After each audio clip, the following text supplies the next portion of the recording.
Niti namine Namaste Saraswati Deve Gauravani Pracharine Nirvishesha Shunyavadi Paschatya Deshatarine Jaya Shri Krishna Chaitanya Prabhu Nityananda Shri Advaita Gadadhara Shrivasadi Gaura Bhakta Vrinda Hare Krishna,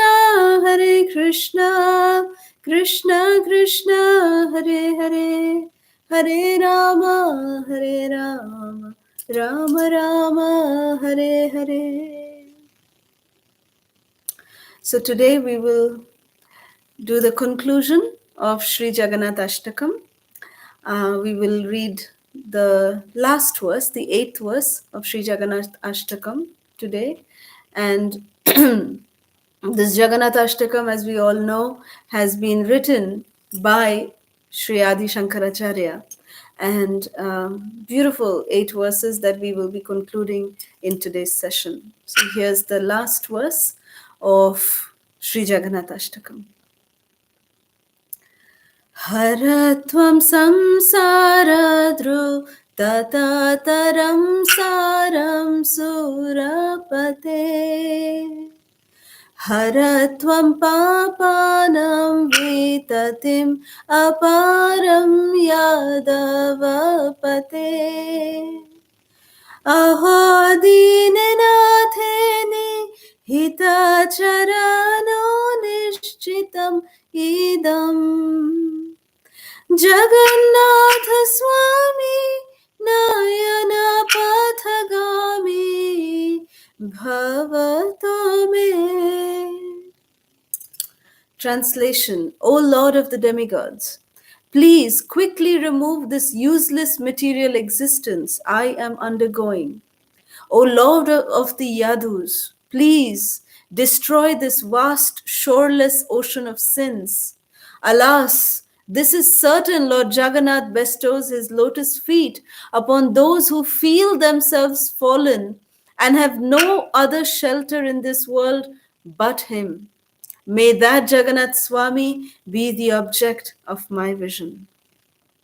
Mukham karoti vachalam pangur langayate girim yat kripata maham vande Shri Gurum Dinatarinam Paramananda Madhavam Shri Chaitanya Ishwaram. Hari Om Tat Sat. So, in this last verse, we should always remember one thing, that these different Jagannath Ashtakam, be it any other Ashtakams, Damodar Ashtakam, Radhika Ashtakam, Radhika Stava, or, Purushashtakam, any of these Ashtakams glorifying the Supreme Personality of Godhead, they are in the form of a very beautiful prayer. Sometimes when we come in front of the deity, when we come in front of the Lord in the temple, we don't know what to pray, or we don't know how to pray, rather. Generally, what we are taught is, "Oh Lord, please give us our daily bread." That's a general appeal that we always do. Or when we come in front of the Lord in the temple, we say, "Oh, I'm going through this trouble. I'm going through that trouble. Please save me. Please help me." Or we may be, when we come in front of the Lord, we actually just put our hands behind our back pocket, we take out our wish list, and then we read our wish list to the Lord saying, Dhanam Dehi, Rupam Dehi, Jasham Dehi, that give me wealth, give me this, give me that, give me all, everything. So this is the general kind of prayer that we all are accustomed to, or generally sometimes we are brought up with. But Srila Prabhupada, he always said that how would Krishna feel if this is all we are asking from him? If we just keep telling Krishna, "Oh, please give us our daily bread. Oh, my dear Lord, please give us our daily bread." So Krishna will say, "Arey, I'm giving daily bread even to the, in the Amazonian jungles, to the elephants who eat, 100 pounds of food every day. I'm supplying food to even them. Why won't I supply food to you?" So now it's like, Srila Prabhupada would give the analogy that if we go to our father or to our mother every day and say, "You'll give me lunch today, no? Please, you'll give me dinner today, no? Are you assuring me that you'll give me dinner? You'll give me lunch? You'll give me breakfast? How will the parents feel? There are certain things that are, Krishna is there to take care of us. So Srila Prabhupada said that, we should ask something which is worthwhile of Krishna, something that is worthwhile of Krishna's stature, something that is worthwhile that we really need from Krishna. And what is it that we really need? All of us are looking for one thing, which is happiness. We are all struggling for happiness, from an ant up to the highest, living entity who is Lord Brahma. All of us are in search or in pursuit of happiness. We are looking for, happiness. But we are looking in the wrong places. That's another story in itself. But how can we get everlasting happiness?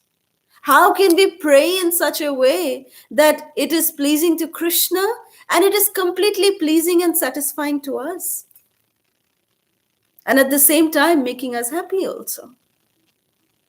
So the answer is right in front of us.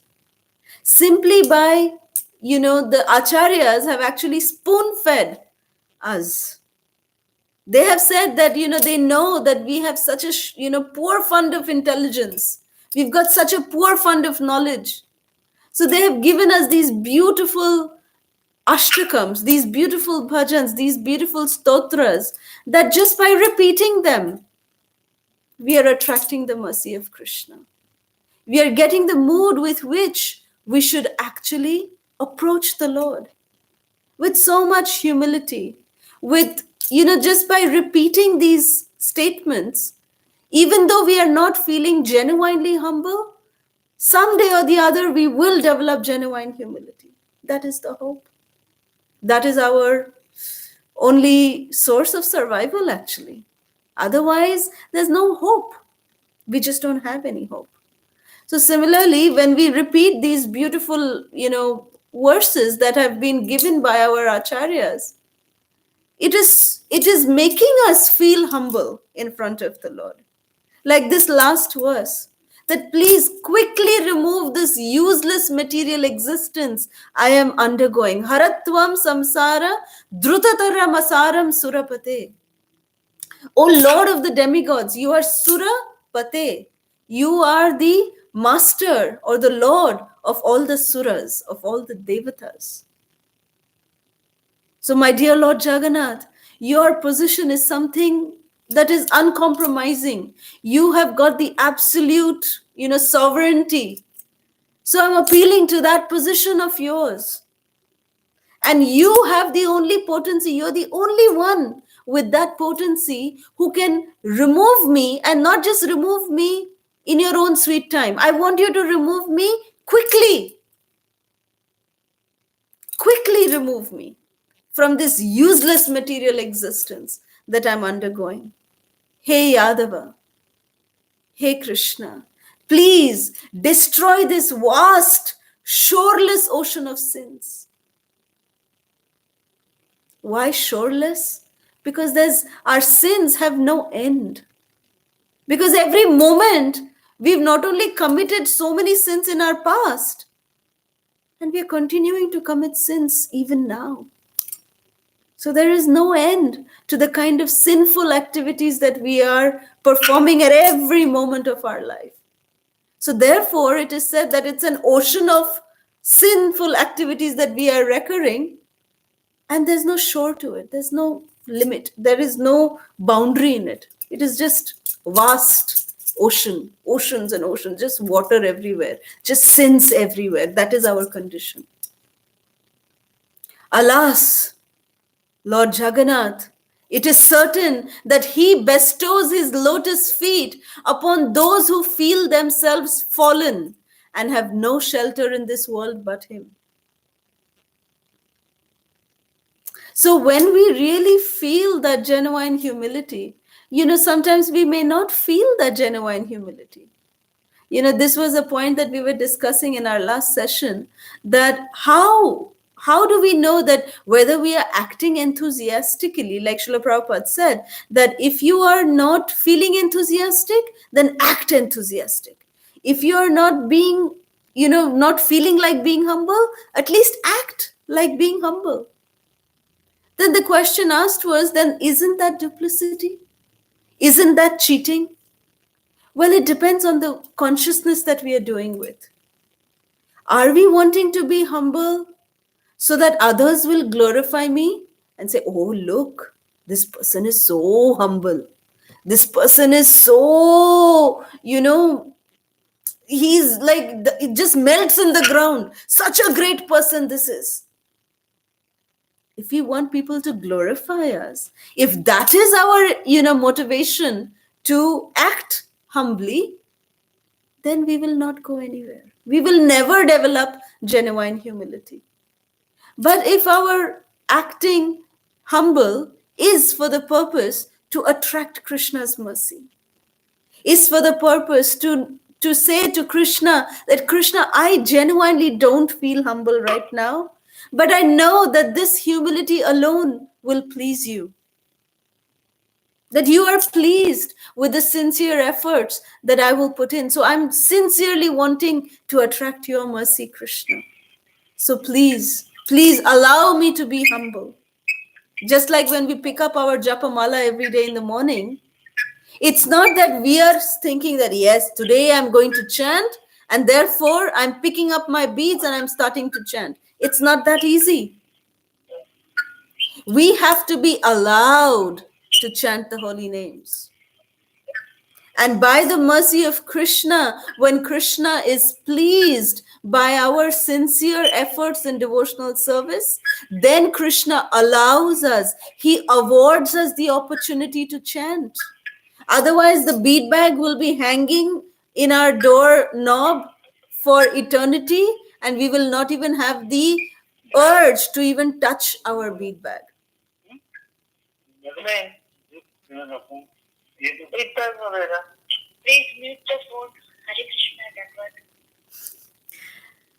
So that is how Krishna's services are. That we really have to be allowed to perform services to Krishna, including our japa. Our japa can be challenged at times, that we don't feel like chanting our rounds. But we do it out of force. We force ourselves to chant the Hare Krishna Maha Mantra because we know that we have promised our spiritual master, that we've promised them that we will chant. So although we've got no taste, at least I can say that for myself, that I've got no taste for chanting the Hare Krishna mantra, but still, because I have promised my spiritual master, somehow or the other I'm allowed to pick up the holy, to pick up my japa bag and to pick up my japa mala and to start chanting the holy names. That is a mercy from Krishna. But sometimes if our humility is on the level of just to attract others' praises, just to attract others' attention, then, the bead bag will be standing over there for years together, accumulating dust, accumulating so many other things, but not our fingers going inside that japa bag. So we must be so mindful that what is the intent with which we are, presenting ourselves before Krishna. That intent is what Krishna is really looking at. That's why Krishna is called Bhavagrahi Janardhana. That Krishna is Bhavagrahi Janardhana, that he sees our bhava. He doesn't really see what activities we are doing. And therefore, for that reason, Srila Prabhupada very aptly named our organization International Society for Krishna Consciousness. It's not Krishna activities. Everything is in our consciousness. In this regard, I'm always reminded of a very funny joke. Pardon me to, talk about this joke, but there is in my initial days of Krishna consciousness, I remember I was 11, and in those days, there was this release of this joke book called as Goloka joke book. There were so many jokes in there which are spiritual in nature. So this is one from there, this particular one. So I'd like to share it with all of you. So there was once a new devotee who joined the temple. His name was Bhakta Fred. And when he joined the temple, he, the temple always, has a strict regime for new bhaktas, especially the morning program. It is uncompromising that everyone has to come for Mangalarti, then chant their rounds, then attend Darshanarti, then do Guru Puja, then attend Bhagavatam class, and then take morning breakfast prasad. So this is the morning regime, the morning, program that Srila Prabhupada has given. So this Bhakta Fred, he had recently joined the temple and he was very enthusiastic in attending the morning program. So the temple commander who takes care of, all these new bhaktas, he was very happy with Bhakta Fred. So one day during Bhagavatam class, the commander noticed that Bhakta Fred is not sitting here in the audience. So then the commander, looked first in the brahmachari ashram. That is Bhakta Fred sleeping. Is he okay? Is he well or not? So he came into the ashram, he saw Bhakta Fred is not there. So then he went out into the temple grounds and he started shouting, Bhakta Fred, where are you? Where are you? So then, he slowly came near the Goshala area where the cow barn is. And he came there to the Goshala and he saw that this Bhakta Fred, the morning sun was nicely up. There was a very nice haystack, for the cows to eat hay. So Bhakta Fred was nicely, laying down on the haystack and he was nicely basking in the fresh morning sun. Like this, he had his eyes closed and he was, basking in the morning sun. So this temple commander got really angry and he said, Bhakta Fred, there is Srimad Bhagavatam class going on in the temple room. What are you doing here in the haystack? So Bhakta Fred, immediately got up and he said, Prabhu, what I thought is that it is better for me to sit here on the haystack, basking in the sun and think about the Bhagavatam class, but rather than sit in the Bhagavatam class and think about the haystack. So, it is all in the consciousness. Although physically, Bhakta Fred was on the haystack, but he was thinking of Srimad Bhagavatam class. He said it was better than sitting in the Bhagavatam class, not listening to the Bhagavatam class, but thinking about the haystack.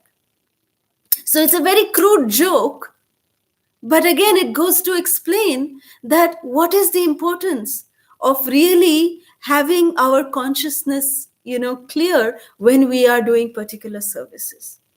That while we are in the temple, while we are, on the altar serving the Lord, while we are in the temple room doing other services with other devotees, it's very important for us to be in the moment and to also think in our consciousness that these activities are meant for the pleasure of Krishna.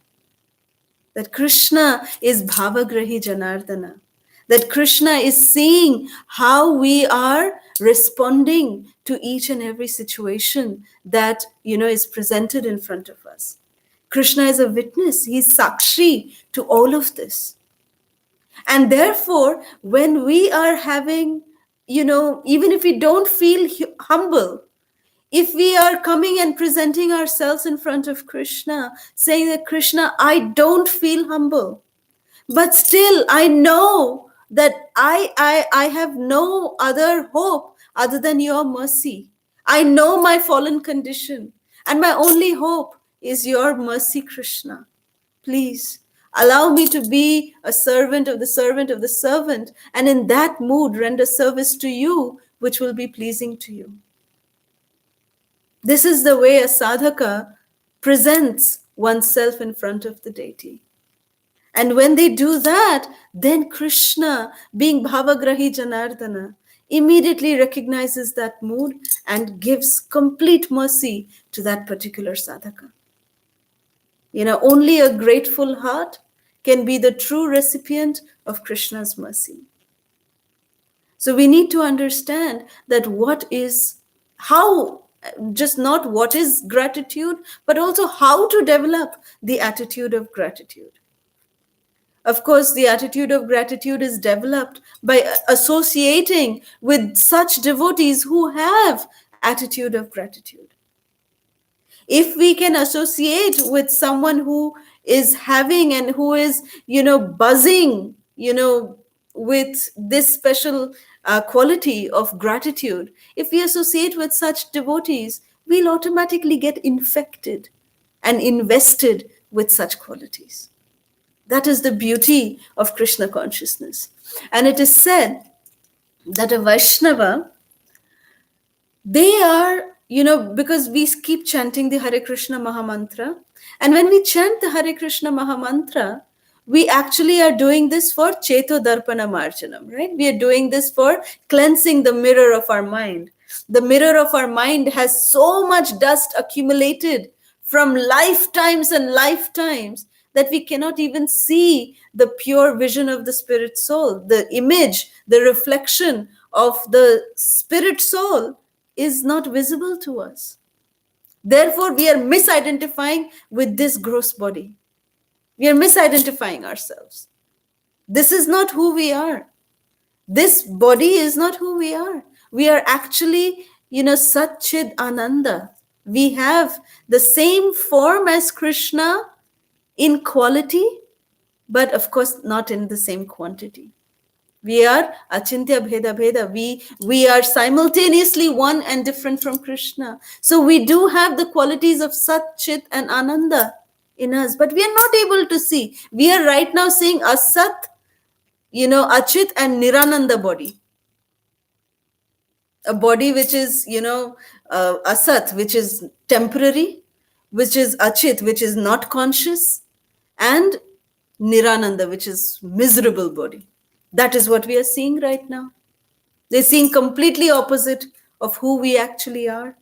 So chanting the Hare Krishna Mahamantra cleanses the mirror of our mind.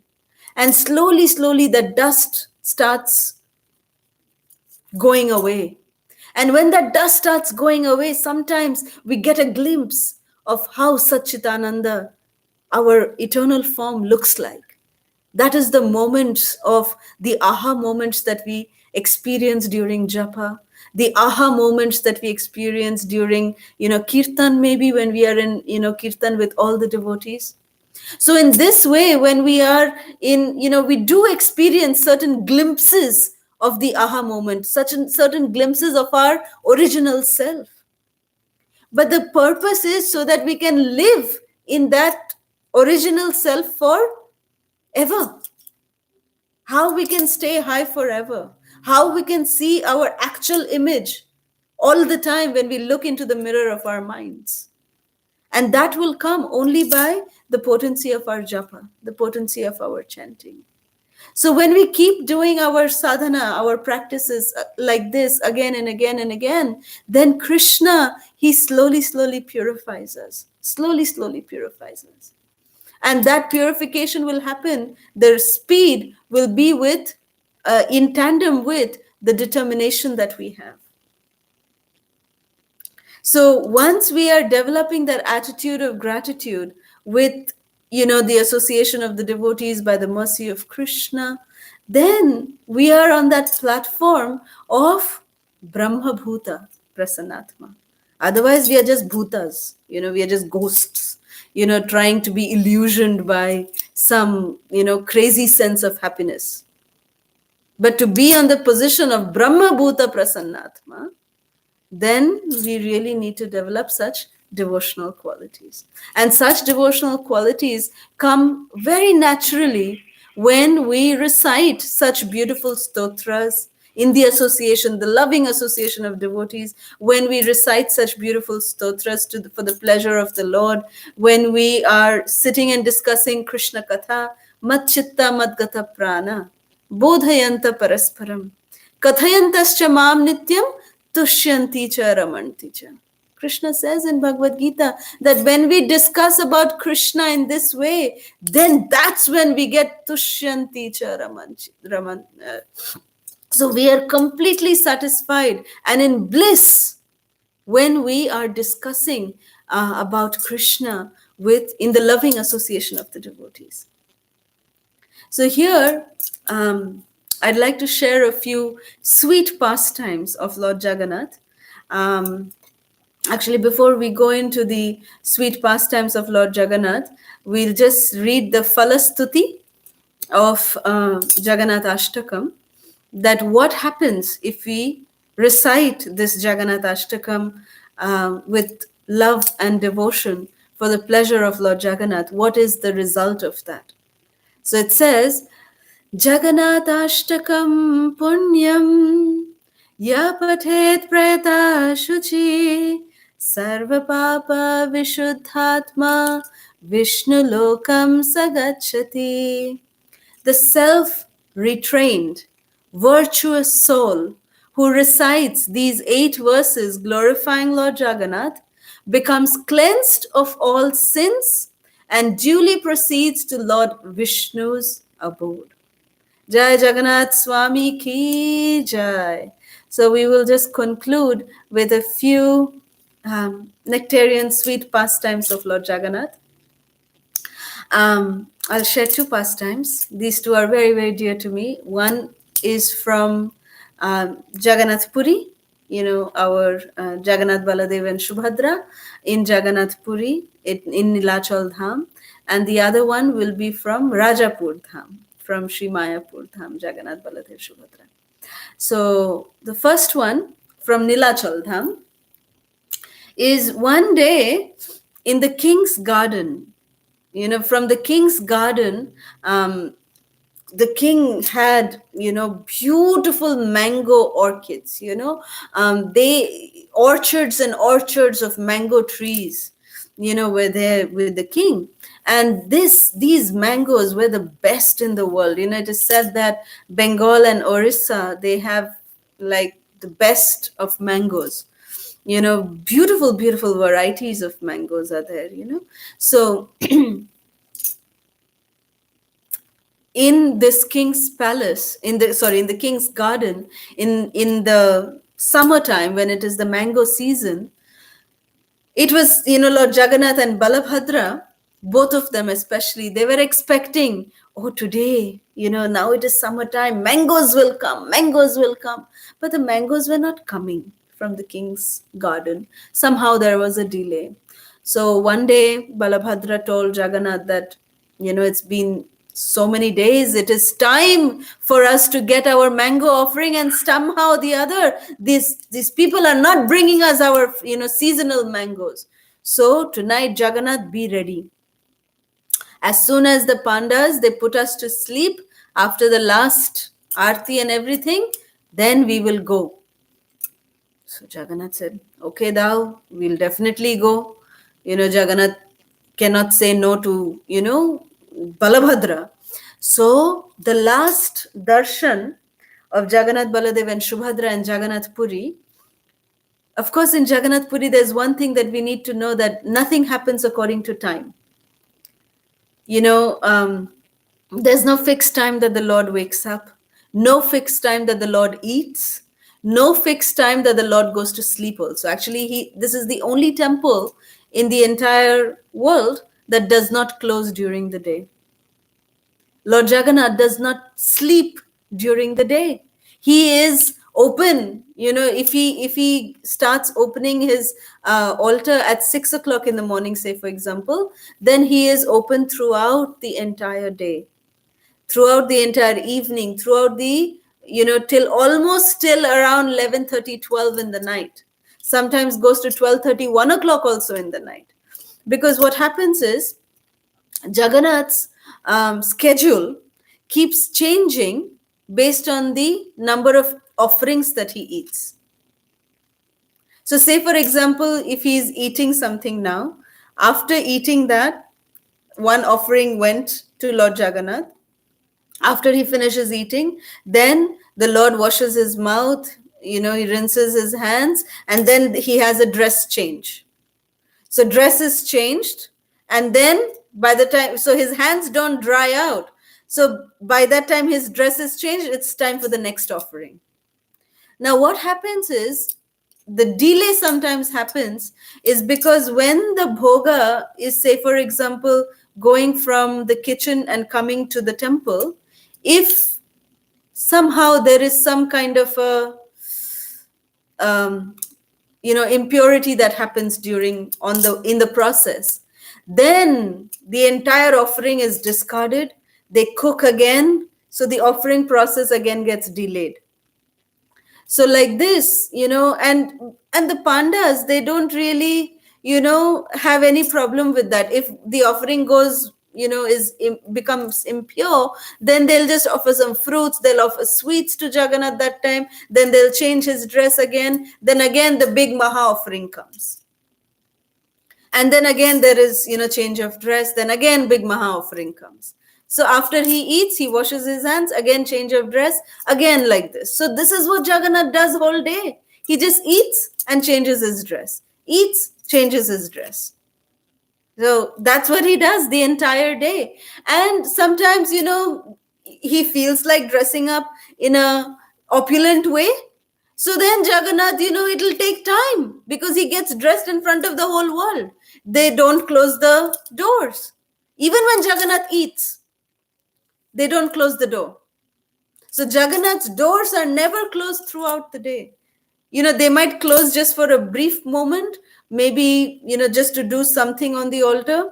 But generally, they never close the altar doors during the entire day. And it is said, actually, His Holiness Srila Bhakti Purushottam Maharaj had told us long, long ago that Jagannath is most merciful. His most merciful, presentation of himself is during the last Shayanarti. Because Lord Jagannath is so tired from the whole day of, eating and then again changing dress, eating, again changing dress. Imagine if you just have to do that again and again. So by the end of the day, Jagannath is extremely tired. So when he's tired, he just wants to go and take some rest. So at that time, it is said that, the Lord, because he's so exhausted, the pandas, they actually give him one big kalash of fresh water, which is dipped in camphor and sandalwood, and it's a very, very refreshing drink that they offer to Lord Jagannath during this time. And Lord Jagannath is dressed very simply during his, Shayan Vesh, and sometimes he's dressed very simple, but even in that simple outfit, Lord Jagannath looks very, very opulent. And at that time, it is said that when he is drinking that, refreshing drink, at that time, the pandas say, now you start, now you start. Everyone, they just motion like this, that now is the time that Lord Jagannath, if you ask anything, because the Lord is so refreshed that if you ask anything from him, he will give instant fulfillment of those desires, instant fulfillment of those prayers.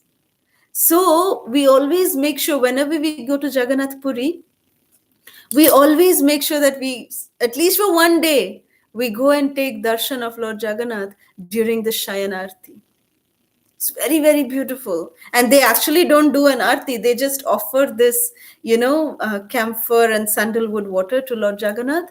And they just say, now you start offering your prayers, offer your prayers. It's very beautiful. Not many, people are there during this time. And anytime between 10:30 to, 1:30, any time between this window is when Lord Jagannath's Shayanarti can happen. So Lord Jagannath is very, very relaxed and, ready to give anything. It's like he's ready to give himself during this particular time of Shayan, just before he's going to sleep. So anyways, Balabhadra told Jagannath that Jagannath, as soon as today, after we drink and after they, close everything up, don't go to sleep, okay? We are going to go on a mission today. So, mango mission, that is our mission, we are going to go. So Jagannath said, okay, yes, I will not feel sleepy, we will go. So then, as soon as the last Shayan Darshan was over, The doors were closed. The pandas left from the temple. Balabhadra kind of said, "See, Jagannath, I told you not to sleep, but your eyes are closing. Let's go, let's go. You cannot sleep. Let's go. Let Shubhadra be here. She is too young. We'll bring back something for her.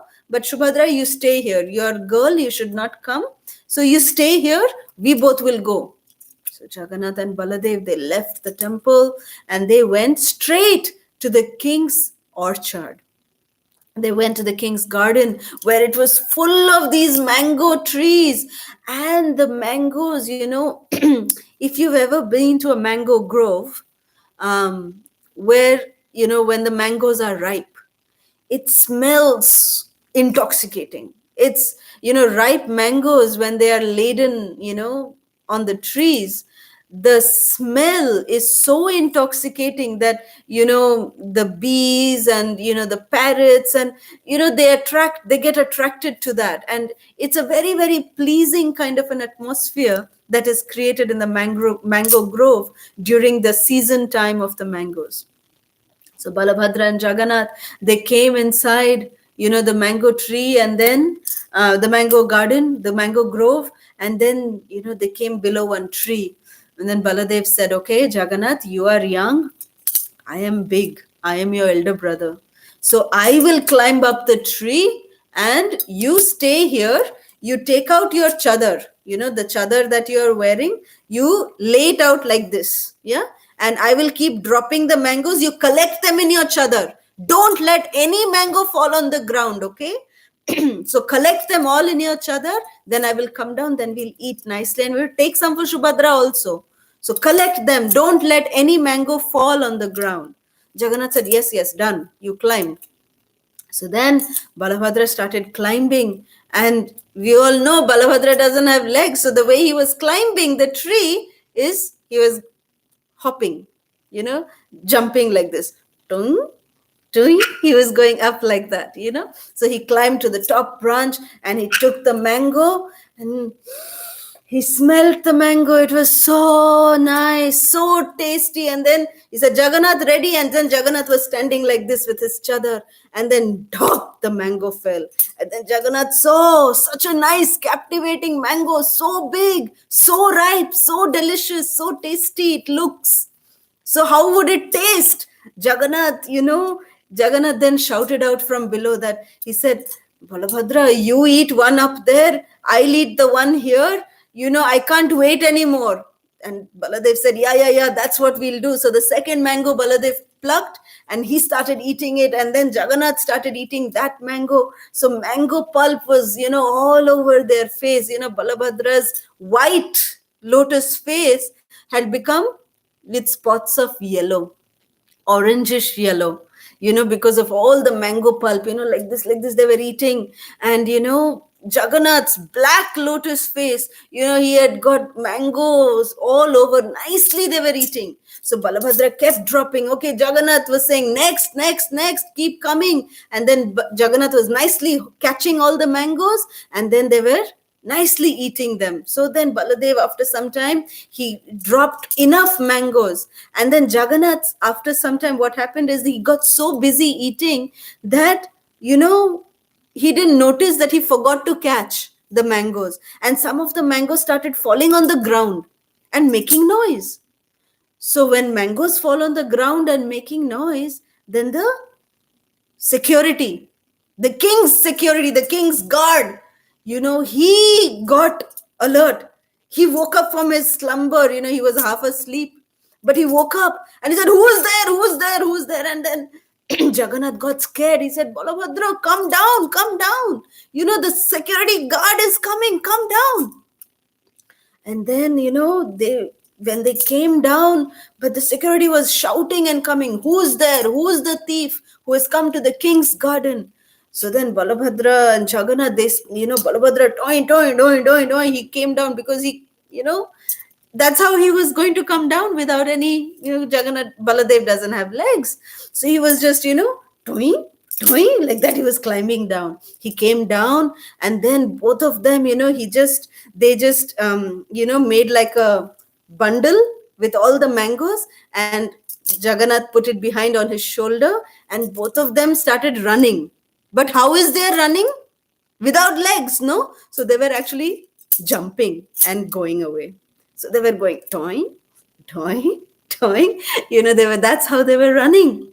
Both the brothers are running away, and what happened is they had to cross a fence, because they wanted to get out of the orchard very, very soon, of the grove, the mango grove. They wanted to get out. So Balabhadra, he said, okay, Jagannath, no time to go to the main entrance. We have to leave the premises immediately. So Balabhadra, because he's bigger, elder, boy, he just did one long jump from one side of the fence. Toing, he came on the other side. And then, Balabhadra is saying, Jagannath, come, let's go. So then Jagannath, he was, first of all, Jagannath is more chubbier. He's, young. He's more cuddly. So, and he had this, huge weight of the mangoes also with him. So when he said, okay, I'm coming, Balabhadra, I'm coming. When he went to make his long jump across the fence, Bichara Jagannath's chadar, a portion of his chadar got torn on the fence, on top of the fence, and a little portion of the chadar, a little piece of the cloth, got attached to it. It just stayed torn on the top of the fence. And Jagannath just looked, he said, oh, my nice chadar got spoiled. Baladev said, Are Baba, let's go now. Then chadar is gone, now we will also go. Let's get out from here soon. So both the brothers just ran back into the temple. Ran back means jumped back, toing, toing, toing, toing, toing. They just came. They came running back to the temple, and they woke up Subhadra, look what I have for you. So then, Subhadra Devi also ate. They also ate some more, and nicely all three of them slept. They had a very beautiful, like a mango picnic in the middle of the night, that night. So then, early morning, the guard who was there in that mango grove, he found out that, oh, there have been some thieves who came here to this particular tree. This is the best tree in the entire grove. And they came here, and look how many mangoes they have eaten. All the mango seeds are strewn all over. So much mess these people have created, these thieves, and they have stolen also and taken. I mean, hardly any mangoes there left on the tree. So who were these thieves? The king was notified. So then the king got very angry that this mangoes, coming from this particular garden, they are meant only for Lord Jagannath, Baladev and Subhadra. Who is this thief in Puri who came and stole the mangoes like this? This is not done. Investigation needs to be done. So then, the detectives were spread out. They started, seeing where is footprints. They couldn't find any footprints. They could only find base prints, like as if someone has, impressed upon the ground, dam, like this. And then after some time, there's another dam. So they were thinking, is it like some kind of a pillar? Who is this kind of thief who doesn't even have footprints? Who is this? And then when they came near the fence, that's when they saw a piece of the chadar. So when it was presented in front of the king was like, oh, that means this thief not only stole mangoes, but he has also stolen, because the king could immediately recognize that this is Lord Jagannath's chadar. It is a piece of cloth from Jagannath's chadar. So then, he said, oh, the thief must have gone inside the temple and he has stolen Jagannath's chadar also. So definitely this is like a, out of this world thief. Something has to be done. So then that day in the morning, this was all happening early in the morning. So that day in the morning, when they opened the temple door and, they said, they have to make the king came that day for darshan, and he said, I have to make special appeal to Lord Jagannath that he can empower me to catch that thief. Who has this audacity to not only steal Lord Jagannath's mangoes, but also to steal Lord Jagannath's chadar? Who did this? So as soon as the doors opened to the main Garbha Mandir of Lord Jagannath, everyone was stunned. because they saw Jagannath, Baladev, Subhadra's face filled with mango pulp, then mango seeds and mango skin strewn all over the floor. Jagannath's Garbha Mandir, it is said that the floor is made of shalagram shilas.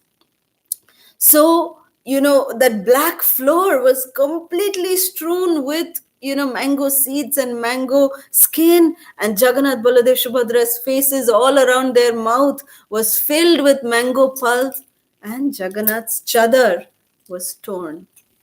So the king and all the pandas, they understood that here is the Mahachor, that they are the chor, they are the thief who had come into the garden to steal the mangoes. Such sweet nectarian pastimes of Shri Shri Jagannath Baladev Subhadra Mai ki jai. And there's one more pastime I'd like to share. This is from Rajapur Jagannath. And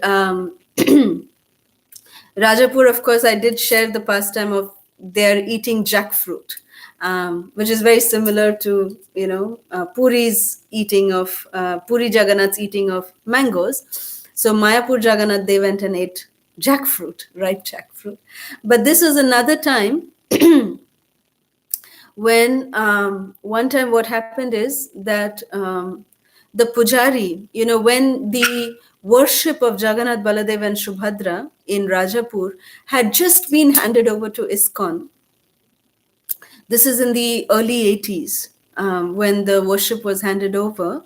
At that time, there was not, the temple that we see today, that was not constructed. It was all, small, like a hut where, under the banyan tree where right now we have the, Mahadev, Shivalinga is there. Right over there is where there used to be a little hut where Jagannath, Baladev, Subhadra would stay. And what would be done is that the Rajbhog that used to be cooked in Mayapur Chandrodaya Mandir, in the ISKCON temple, at that time they would cook extra for Jagannath also. And one pujari, in a cycle, he would pack up all the bhoga in a tiffin carrier, and he would take the plate, he would take tulasi leaves, he'd take everything, water, all that, and he would drive his bicycle, and he would go from Mayapur Chandrodaya Mandir to Rajapur Jagannath Mandir, because around that area there was, it's all Mohammedan area, Muslim area, so not many things were available. It was very deserted kind of area at that time. So this pujari, he would go and he would make this offering. So Jagannath, Baladev, Subhadra would get cooked meal only one time a day, the main Rajbhog offering in the afternoon. That's what they would get, and the rest of the time they would get fruits and sweets like that. So that's how their service was getting done. So one day, this particular pujari of Jagannath, he had a dream that he was sleeping, and suddenly he saw that Jagannath, Baladev and Subhadra, they were walking through the fields. Those of you who've seen Rajapur Jagannath, from the back area where Kolavecha Sridhar's, kutir is there, from that area there's a back road connecting to go to Mayapur Chandrodaya Mandir. So Jagannath, Baladev, Subhadra were walking through the fields through this particular tract of land, and they were going towards Mayapur Chandrodaya Mandir. So this pujari, he ran behind them and said, "Where are you going? Jagannath, where are you going?" So then Jagannath, Baladev and Subhadra, this is the pastime that how Pankajangri Prabhu explained it. So I'm saying it as it is, that we have heard from him.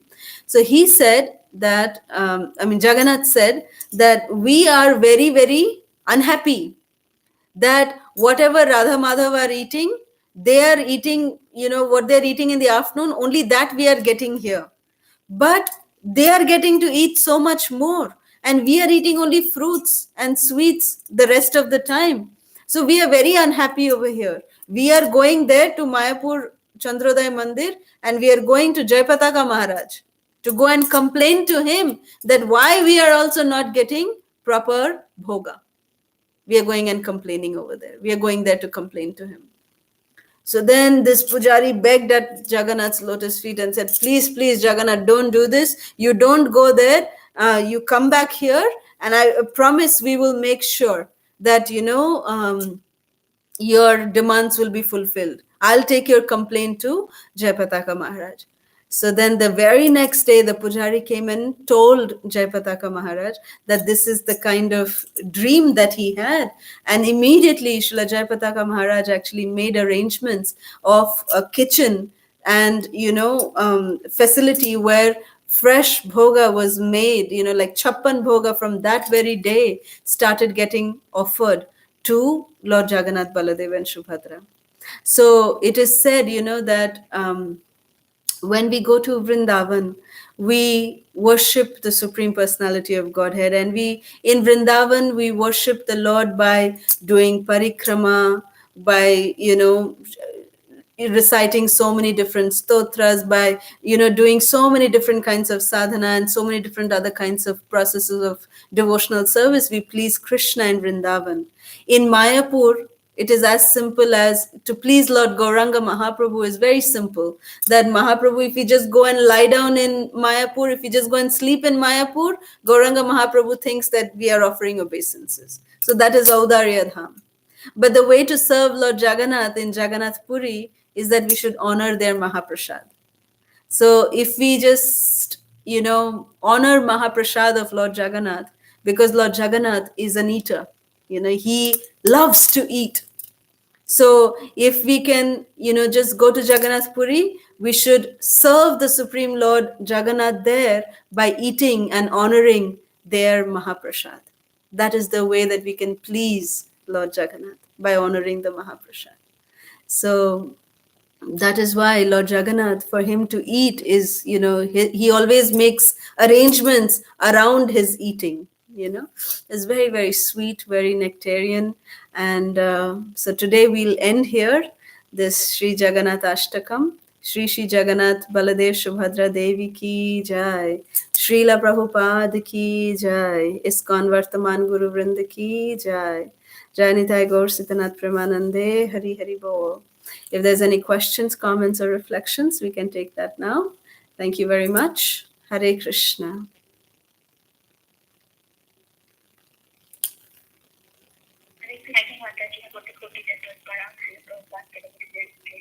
Mataji, yes, it's a wonderful nectarian class. Especially Jagannath is eating mango. Jagannath and Baldev is eating mango. In the second pastime, you are explaining that they are not able, Jagannath, Balramji, and Subhadra is walking because they are offering only one time, Mataji. It's just too hard to the Prabhupada teacher. Hare Krishna. After completing class, can you please see Jagannathashtakam if it is possible, Mataji? Thank you very much. Thank you very much. Hare Krishna.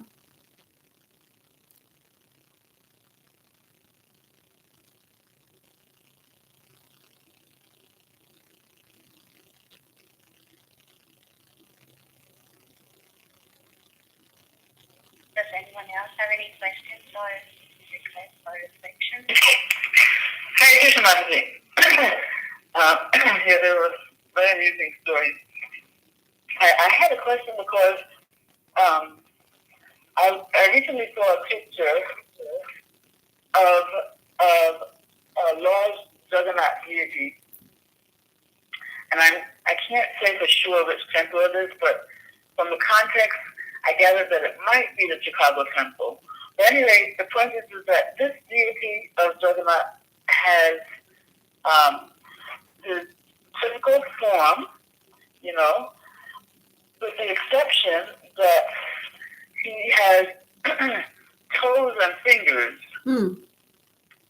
Yeah, and so I was just wondering, is this actually a bona fide deity?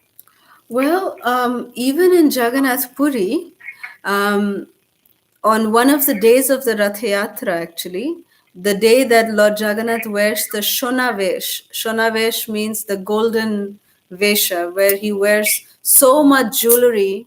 I think it's like 1,000 kgs of gold jewelry that Lord Jagannath wears, he actually has two hands, holding Shankha and Chakra, and it's actually his fingers, which is made of gold, that they put around his, arms, his extended arms like that. So they put like a golden hand with fingers holding the Shankha and Chakra in one hand, and they put two lotus feet also, which is made of gold.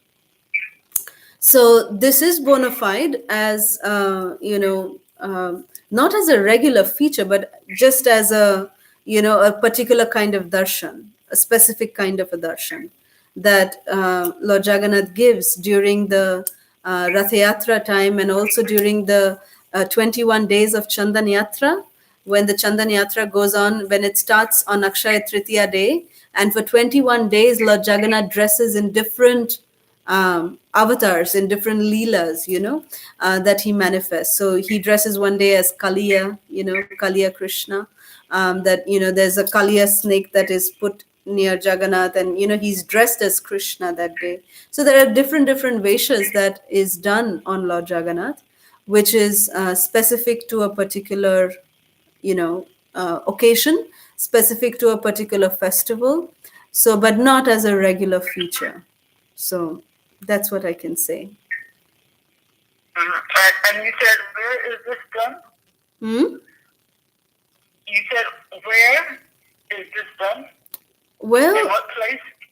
many temples around the world do it with Lord Jagannath, but it's specifically done in Jagannath Puri. In Nilachal Dham, they do this to Lord Jagannath. Yes, yes. Yeah, okay. Yeah, thank you. Thank you, Mataji. Hare Krishna.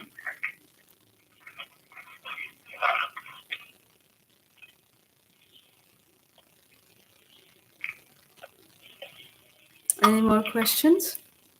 Hare Krishna, Kalasudha Mataji, Dandavad Pranam, Shri Prabhupada ki Jai, Guru Maharaj ki Jai. Very, very beautiful class, Mataji.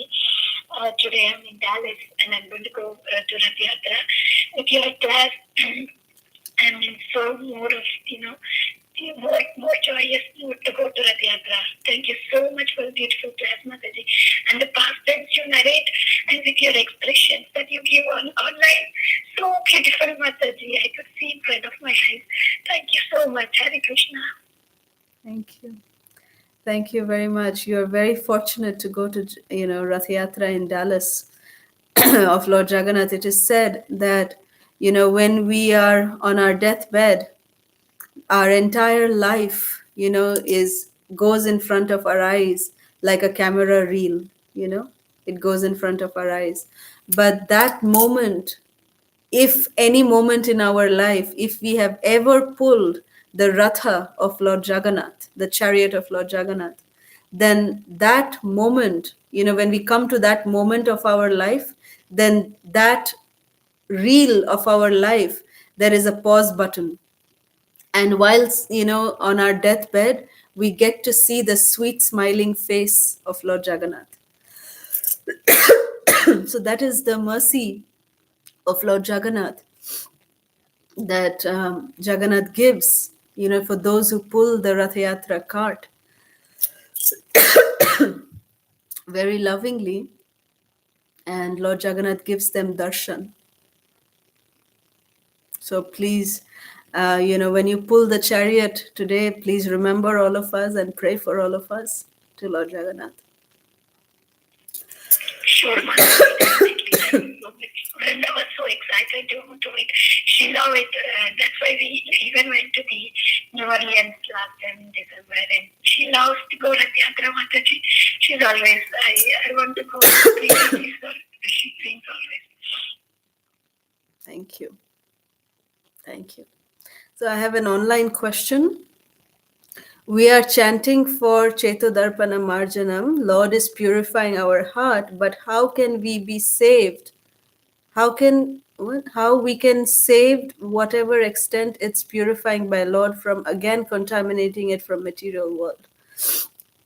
Yes, very good question. We have to make sure that our Chetodarpana Marjanam is not like Kunjara Shauchavat. Kunjara Shauchavat is like how an elephant takes bath. When an elephant takes bath, he'll stay for hours together in the nice waterfall, in the nice river. The elephant will take bath for hours together inside the water. And then as soon as it comes out, it just takes dirt, sand from the shores and just puts all over himself. So Srila Prabhupada says that our prayashchitta, or our, when we feel regret, or when we want to, atone for our actions, our sinful reactions, then, atonement should not be done in like the elephants taking bath, which means that if we are atoning for a particular activity that we have done, we know that we have done that wrong, then we should make sure that we don't repeat it again. At least let us try to do that. So, but that is in that regard. But then the question that you are asking is that how can we ensure that there is no dust settling again on the mirror when it is getting mirror of our mind? So that can happen only by constant chanting. Only by constant chanting and never giving up the Hare Krishna Mahamantra, the chanting of the holy names, can we assure that, we will not, again start accumulating dust. As soon as we stop chanting, as soon as we leave from the association of devotees, then the mirror of our mind will again start accumulating dust. So we have to always keep chanting, keep performing our sadhana, so that we never again start collecting dust. And that dust can also come if we are getting slackened in our devotional practices. In the sense that if we become, little, okay, it's okay if I do something. It's okay if I become, less cautious about certain things. We should be all, spiritual life means walking on the sharp edge of a razor, Srila Prabhupada says. That even if we slip for even a moment, we can have a dangerous cut. So we have to be always mindful that, mindful of following the, and taking care of the 10 offenses to the holy names, being very respectful to devotees, always being in a mood of, humility and service to others. So when we are doing all of that and staying in the association of devotees, as long as we are doing that, then we are safe, But as soon as we stop any of these activities, then there is the danger of starting to accumulate dust again in the mirror of our mind. So I hope that answers your question, Swati. Hello, Vinay Kumar Singh, and I was asking about why do the Butterfly don't have hands? Can you repeat that? I'm Chaitanya Kumar Singh, and I'm asking about why do the Butterfly don't have hands? Why Jagannath doesn't have hands? Sri Chaitanya, thank you. Huh? The Butterfly. Sorry, I'm not able to understand. Hare Krishna Mataji. Yeah, Hare Krishna Mataji, she is asking why Subhadra Mai don't have hands. Why Shubhadra Mai doesn't have hands. Okay. Sri Chaitanya, Hare Krishna, thank you very much for your question. Hare Krishna. Hare Krishna, beta. So the reason why Shubhadra Mai doesn't have hands is because Shubhadra Mai was listening to the stories and the pastimes of Krishna that Jashoda Maya was narrating, no? So she was hearing from the very beginning. She heard all Putana Leela. She heard how Krishna killed Shakatachura. Then how Krishna, Trinavarta he killed. So many demons. So from the beginning, Shubhadra Mai was listening to everything. So by the time Jagannath and Baladev came, Shubhadra Mai was already shriveled up like this. So her hands had already, when you are scared, how do you sit? You sit like this, no? Then at that time, Your mummy will also not be able to see, Are, Sri Chaitanya, where is your hands? Where's your legs?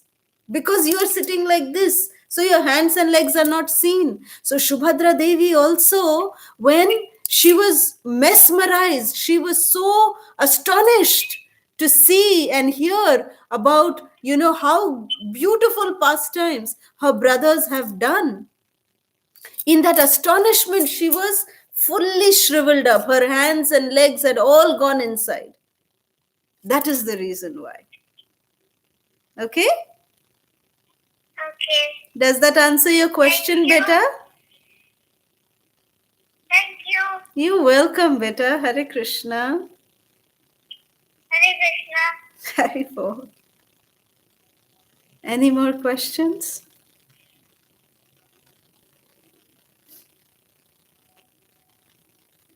Hare Krishna Mataji. Thank you so much. It was such an enlivening class. It is so sweet to watch you also with all your expressions. It's so animated. Very beautiful. With the pastimes especially. Mataji, I had a question. Yes.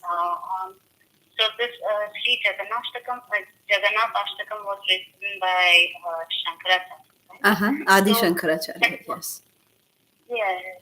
So at what stage, in what condition, in what mood, like, did he actually, he's known to be the greatest Maharaj? See, Adi, well, for this actually I need an entire seminar. But Adi Shankaracharya is none other than Lord Shiva.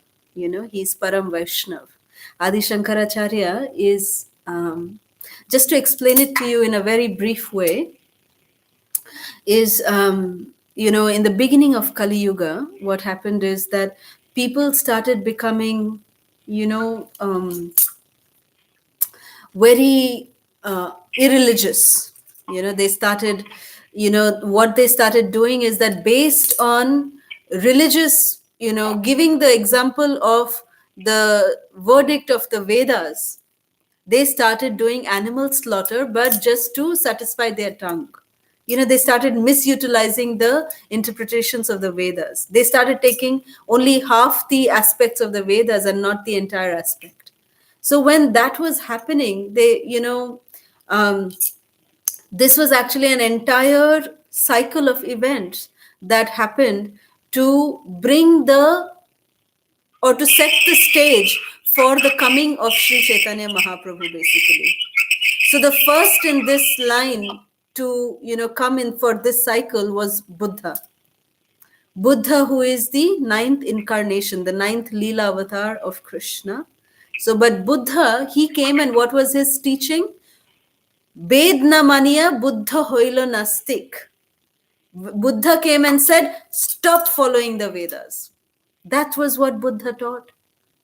That ahimsa, because people were, utilizing the, in the Karma Kanda section of the Vedas, where animal slaughter has been recommended, but it has been recommended for certain purposes, certain times, certain reasons. So people started neglecting all of that, and just by saying that, oh, it's said in the Vedas, let's do animal slaughter. People were doing animal slaughter just for satisfying their tongue. So when this was happening, to bring back the society back in place, Lord Buddha first came. And he came and told the people that just stop following the Vedas. Don't follow the Vedas. And practice ahimsa. So that was the teachings of Buddha. So then he said, now, Buddha came and said, don't follow the Vedas, become Nastik. Just, give up the Vedas. So then came Adi Shankaracharya. Adi Shankaracharya is none other than Lord Shiva himself. So Lord Shiva, when he came, he started stressing on the Mayavad aspect of God. Okay, that, yes, we should, don't completely disregard the Vedas, but at least focus on these parts of the Vedas. That was what was the teachings of Adi Shankaracharya. But Adi Shankaracharya, because he is, Vaishnavanam Yatha Shambhu, that is why Adi Shankaracharya, had this beautiful Jagannathashtakam that he wrote. He also, taught about, Bhaja Govindam, Bhaja Govindam, Bhaja Govindam, Mudhamate.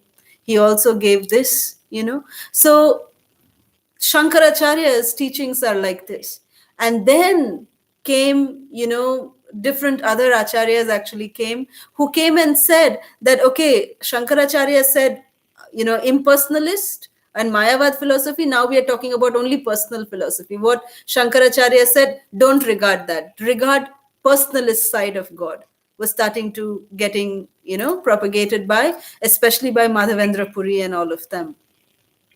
So these were the three main personalities who came to turn back the society, and in preparation of Lord Chaitanya, who came and said that achintya bheda bhed tattva, that yes, we are, like Adi Shankaracharya's teachings are that we are equivalent to God. We are simultaneously one with God. That was Adi Shankaracharya's teachings. And Madhavendra Puri's teachings were, and Madhvacharya's teachings were that no, we are distinct, that there is God, there is Bhagavan, and we are the living entity. That is our distinction. That was the teaching of Madhvacharya. And Mahaprabhu came and he combined both of them. He said that we are simultaneously one and different from God. We are one in quality, but different in quantity. So this was the entire, scenario of events that happened to bring the society back, so that, when Mahaprabhu comes to present this Achintya Bheda Bhed Tattva, that the people of the society would be ready to accept this philosophy. So this was an entire workaround in the master plan of events. So I hope that answers your question, Indu. Yes, noted. Yes, so it's a sequence of events. It's actually one is building on top of the other and top of the other and top of the other, and we should not separate. Correct. Yes, we have to see it in its entirety. Yes. Okay, thank you very much. Does anyone else have any questions?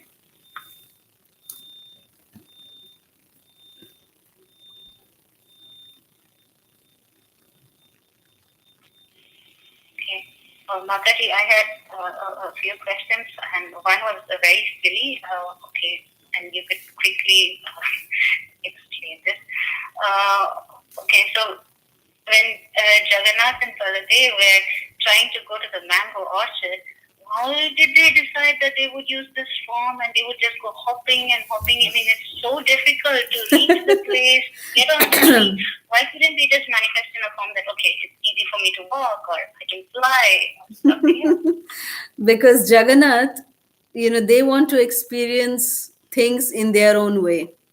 Like, for example, for Krishna, he says the reason for Krishna's appearance is paritranaya sadhunam vinashaya cha dushkritam. But for Krishna, I mean, to kill Ravana or to kill Kamsa, he doesn't really need to come. He is present in their own hearts as Paramatma. So by Krishna's just his desire, he can just make their heart stop and boom, they're done, they're gone. Why does Krishna need to come and undergo so much austerity of getting, Sita Devi kidnapped, then building that bridge, then going to, have such a big battle, and then finally then killing Ravana? Then even in time of Krishna, that, the way he killed Kamsa, why did Krishna have to do all that? Because it is said that Krishna also gets the itching in his hands to fight. He likes to fight. Just like even we have this tendency, that in minute sense, we have it also, that we like to fight. We like to argue. We like to get into a, fist match and all that. Because that quality is coming from Krishna, and Krishna has that quality in its absolute sense. So Krishna also feels like having a duet match sometimes. And who more qualified than his own associates to actually be in a combat, battle with Krishna? So that is why Krishna does that. And similarly, as Lord Jagannath, he comes and does these kind of leelas. He doesn't, he could have inspired the king to send the mangoes. into the temple next day. He didn't have to go, forget about manifesting his legs. He didn't even have to go to the orchard. But Hindi में एक कहावत है that आम चुरा के खाने का मजा कुछ और ही होता है. That when you steal mangoes and when you eat those stolen mangoes, the taste is very different. It's heavenly. So Jagannath wanted to experience that taste, that, what is it of, stolen mangoes that has so much of taste, that you're stealing, you're plucking the mangoes and you're eating. And Jagannath wanted to experience it as himself, So that is the reason why he manifested this kind of pastime. Does Yes, that answer your Mataji. question? Yes, yes. Thank you so much. Okay, and final, so sorry, just one more question is, Yes. So, like you said, if Jagannath or Lord Krishna wills, then we would, he can do anything to us, right? So same way, even when we go to the temple and we take out this wish list, can't he, because just like how he changed what Kumbhakarna wanted to ask for, he wanted to ask for a better boon than just Mm-hmm. So, so in that same way, he can also make us only ask for what he really wants from us, right? Yes. Then where is the free will? You see, love has to be voluntary. You cannot point a gun and, keep a gun at someone's temple and say, love me. That person will say, yes, yes, I love you. But that love is out of fear. It's not out of love. It's not voluntary. So Krishna, if he wants, he could have, like even with our own children, when we are, disciplining our children, when we keep telling them, no, no, no, you should do this, you should do this, you should do this, then the child keeps saying, no, no, no, no, no, I want to do the other thing only, right opposite thing. Then what do? We let the child have their way for once. And then, when they realize that, no, this is not what they expected, then they normally, they just say, okay, no, this is not what I want. So therefore, they come back to the parents and say, well, what you were saying is right. Or at least when they grow up, they realize, okay, you forced me to go to school. I didn't want to go to school, but I thank you for forcing me to go to school. So similarly, Krishna is our dearmost well-wisher. He is our Surida. He is our greatest well-wisher.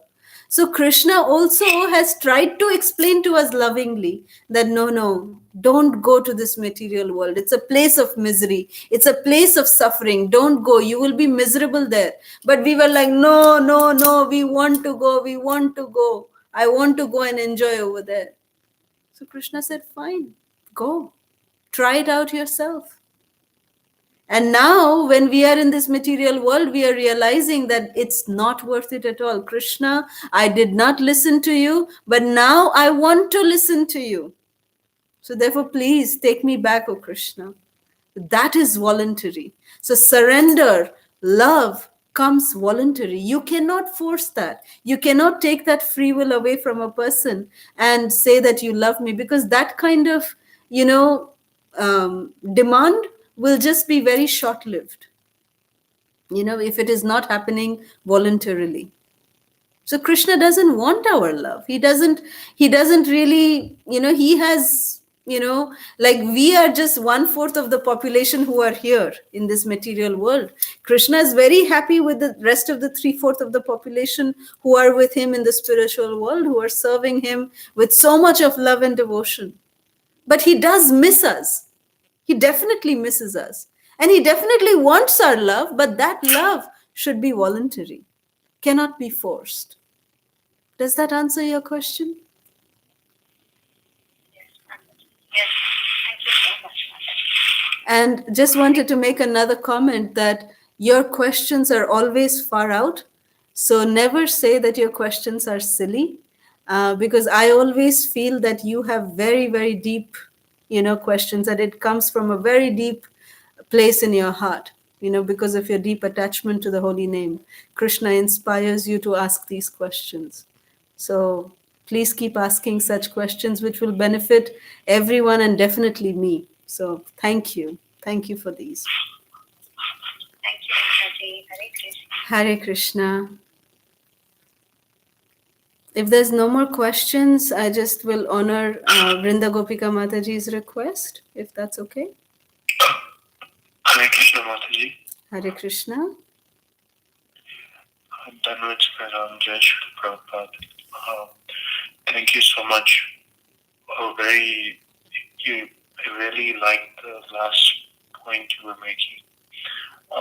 That, it's about free will, and love is a two-way street. It has to come from us to really, for Krishna to really taste it in full. A question in regards to when you were saying that we come to the material world. Mataji, from what we read in Bhagavatam, spiritual world seems so perfect. The material world is like is a perverted reflection, so it has so many problems. But the problems seem to create opportunities to serve the devotees, to serve the Vaishnavas. So, if these problems are there in the material world, and and they help us to do service, isn't it? In my neophyte mind, it seems like it's a better thing to stay here and keep serving, because in the spiritual world it's perfect. So then we may not get a chance to do service. This is my neophyte understanding. If you could clarify and correct me. Very nice question. May I know your name? Mataji, this is Vineet. I'm a student in Georgia Tech in Atlanta. Hare Krishna Prabhu. Very nice question. Well, yes, I would say that your understanding is partially correct. That in the sense that, yes, this material world does give us an opportunity to render such, precious service. But we also need to understand that in the spiritual world, it's not that we are just happy and blissful all the time and we are not doing anything. No. In the spiritual world, we are actually busier than here. Here it is sometimes, there is those aha moments that I was describing today, that sometimes those, service opportunities are created.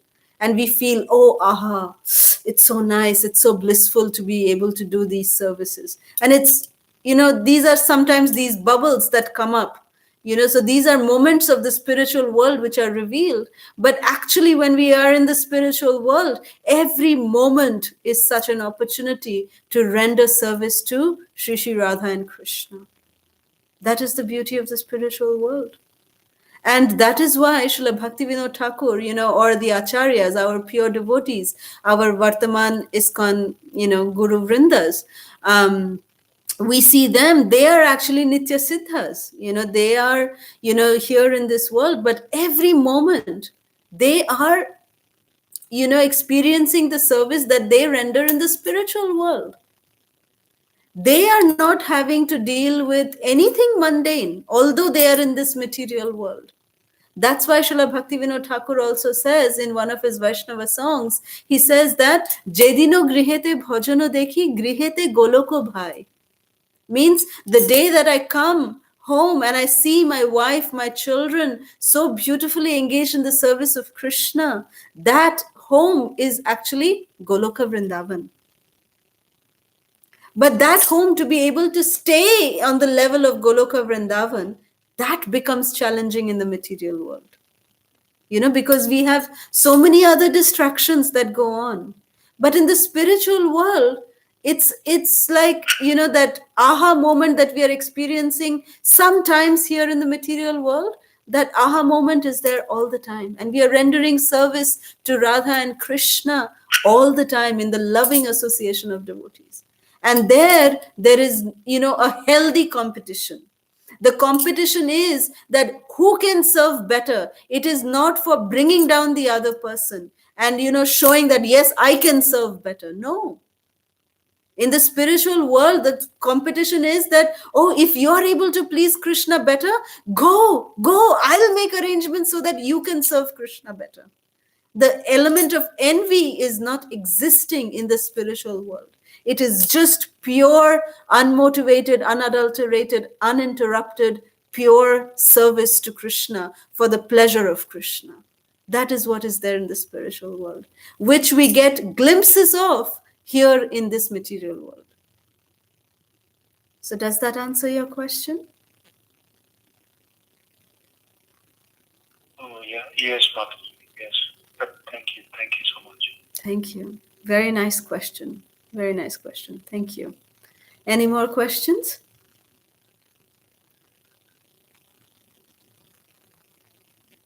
All right. So if there's no more questions, I'll quickly honor Vrinda Gopika Mataji's request, and then Indu, you can go ahead and end the call. So for you, Vrinda Gopika Mataji, here's the first verse of Sri Jagannathashtakam.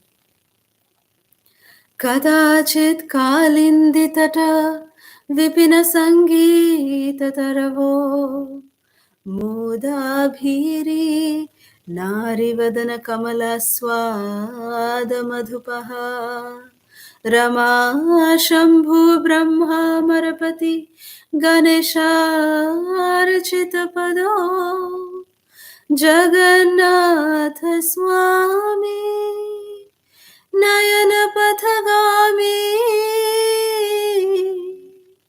Bhavato Me. Jai Shri Jagannath Baladev Subhadra Devi ki Jai. Hare Krishna. Thank you very much. Thank you so much, Mataji, for the very enlightening class, very sweet pastimes. We look forward to your association again. I'd like to end by chanting obeisances to everyone, giving obeisances to everyone and Mataji. Vacha kalpatarubhyascha kripa sindhubhya eva cha patitanam pavanebhyo vaishnavebhyo namo namah.